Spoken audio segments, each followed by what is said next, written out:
Avanza el proceso de destitución contra la presidenta Dilma Rousseff. El proceso ya fue aprobado por la Cámara de Representantes, se alista el Senado para un voto en las próximas semanas y se calienta la situación en las calles del Brasil.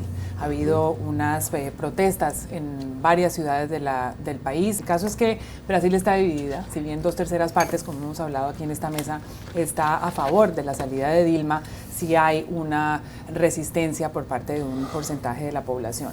Si el voto en el Senado se aprueba por mayoría simple, se retiraría Dilma Rousseff del poder por 6 meses, asumiría el vicepresidente y que pertenece al partido opositor Michel Temer. ¿Cómo sería un gobierno de Michel Temer?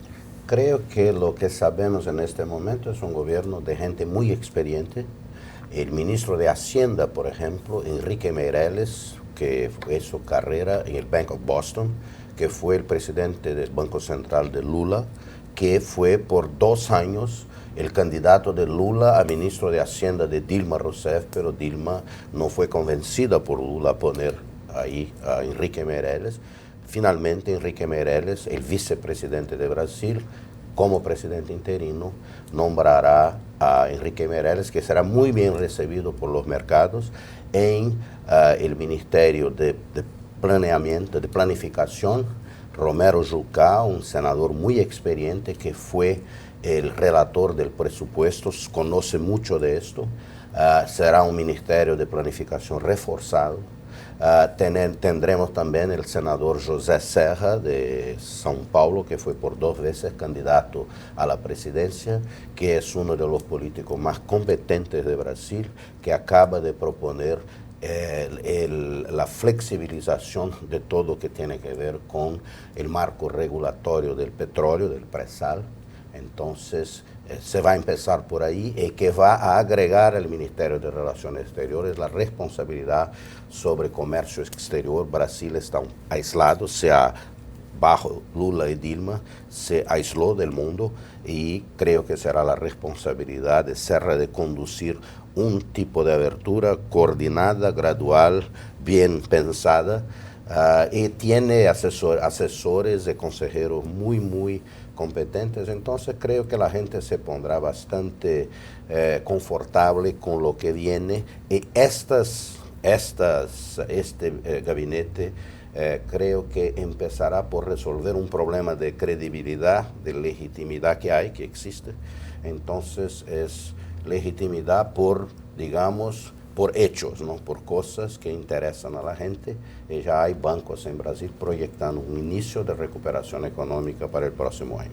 Pedro, en Brasil ha habido un escándalo de corrupción que ha cobijado no solo el Partido del Poder, el Partido de los Trabajadores, sino a todos los partidos y gran parte del sector privado. Basta con cambiar a Dilma Rousseff por Michel Temer para que salga adelante Brasil, tanto política como económicamente, pues se encuentra en recesión. Mira, a mí una de las cosas que me preocupa, antes de llegar al proceso de cómo maneja Temer las acusaciones contra él, o Cuña las acusaciones contra él, me preocupa un poco la salida y la forma que está manejando Dilma su asegurada salida, es decir, los votos están seguros en contra de ella, por lo tanto el impeachment procederá. El tema es qué día exactamente va a ser la votación, pero ellos han decidido, ella y Lula, incendiar el país. Y yo creo que la reacción de ellos ante un procedimiento constitucional que se está cumpliendo con los plazos constitucionales, está casi que validando la razón fundamental porque está saliendo del poder. Es decir, ella no está saliendo del poder porque fue corrupta o no corrupta, por las cuentas o no las cuentas. El fondo es un problema de ingobernabilidad, de pérdida de capacidad de rescatar a Brasil de la situación a la que la llevaron. Y yo creo que los sistemas buscan las maneras de buscar una salida expedita. Y el rechazo de ellos a eso está creando un gran problema. Si este gabinete que se está rumorando que se montó, es decir, que también demuestra una planificación sistemática, que se están haciendo las cosas, están mandando, yo creo que el aislamiento de Lula y Dilma va a ser muy positivo. Uno de los efectos un poco que vimos en Argentina con Macri, es decir, es muy rápidamente, tú tienes que hacer 2 cosas, establecer credibilidad y por otro lado marginar y demostrar qué era lo que hacía el gobierno y por qué es que se quieren quedar aferrados al poder. ¿Cuál es el miedo que tienen de sufrir las consecuencias de un proceso que es totalmente constitucional? Me preocupa muchísimo toda la discusión de golpe, porque eso lo que está haciendo es dañar más todavía a Brasil. Y por otro lado, es bastante tonto porque eso le está dando mucho más piso político a un nuevo gobierno, en vez de menos piso político. Pepe. Sí, realmente la situación está muy compleja. Se hablaba que en Brasil había una mayoría silenciosa, un porcentaje importante de la población que no se sentía necesariamente volcado como para salir a manifestarse contra la presidenta, pero sin embargo tenía un cierto nivel de reticencia a un apoyo real, ¿no? Yo creo que en ese sentido el hecho de que haya 68% de la población en este momento que esté a favor del impeachment habla mucho de cómo la circunstancia, en mi opinión, económica multiplicó los problemas políticos, personales y ahora legales de Dilma Rousseff. Hemos hablado aquí como en ocasiones, muchas veces se tienden a minimizar los problemas nacionales cuando el país tiene épocas de bonanza económica. Ocurrió, por ejemplo, con el juicio de destitución política de Bill Clinton y Mónica Lewinsky, donde el país encabezaba una era de prosperidad económica increíble, la más prolongada de la historia moderna, y más o menos se minimizaron los temas. Aquí se están amplificando. Realmente es muy preocupante. Yo no veo un escenario tan optimista de Pablo cuando habla de todo este gabinete de renovación, porque las circunstancias económicas de Brasil en gran medida dependen de Brasil, pero en gran medida dependen también de un entorno internacional que está muy en contra de los países emergentes. Y lo estamos viendo a lo largo de básicamente toda la economía internacional. Brasil tuvo una recesión de 3.8% el año pasado, va a ser similar este año. La recuperación a la que mencionas, si existe, va a ser anémica. Y peor aún, los riesgos son a la baja, los riesgos de que problemas geopolíticos, circunstancias económicas, la baja en las materias primas. Vaya, parece que hay una tormenta perfecta en contra de la recuperación de los mercados emergentes que antes eran como los campeones de la vanguardia. Entonces, en ese sentido, yo veo muy complicado el panorama. Ojalá esta circunstancia que se está dando y se interprete como una buena voluntad realmente de sacar al país adelante y no como una confirmación de que efectivamente había una conspiración política, simplemente de experiencia política para sacar a Dilma del poder. Oiga, conspiración no hay. Esto es un proceso absolutamente constitucional conducido bajo la supervisión de 11 ministros de la Suprema Corte de Brasil, 8 de ellos nombrados por Lula y por Dilma. Esto es el deseo de la población brasileña expreso en las dos cámaras, que es la Cámara Baja y el Senado de Brasil.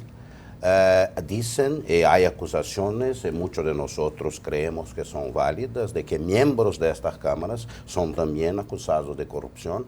Ahí hay el proceso legal. Uno de ellos, el presidente de la Cámara, está acusado. Y ahí va a haber un proceso. La Suprema Corte va ahora a decidir si este señor puede quedarse ahí o no, porque si Temer asume, lo que debe pasar el 12 de mayo, este señor es el próximo en la línea de sucesores. Y esto no puede ser. Entonces, los problemas existen. No es que yo estoy optimista. Yo estoy viendo la realidad, exactamente la complejidad de la crisis que fue creada en Brasil por brasileños. Necesita gente experiente y competente. Es esto que el equipo que el vicepresidente Temer está digamos, montando, es un equipo de gente experiente políticamente.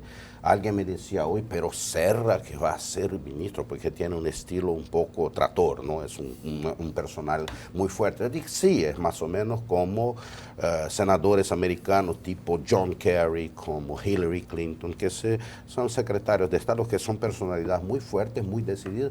Serra fue un excelente ministro de Salud de Brasil, es muy respetado, 2 veces candidato a la presidencia. Entonces, no es que sea optimista, no, soy realista y las manifestaciones van a seguir.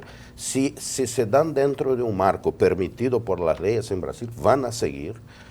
Son esperadas, que representan la expresión de voluntad, de opinión, de 20%. Yo creo que en la medida en que si el próximo gobierno interino no si afirma, esto se va a disminuir. Y, ojo, las investigaciones de Lava Jato siguen.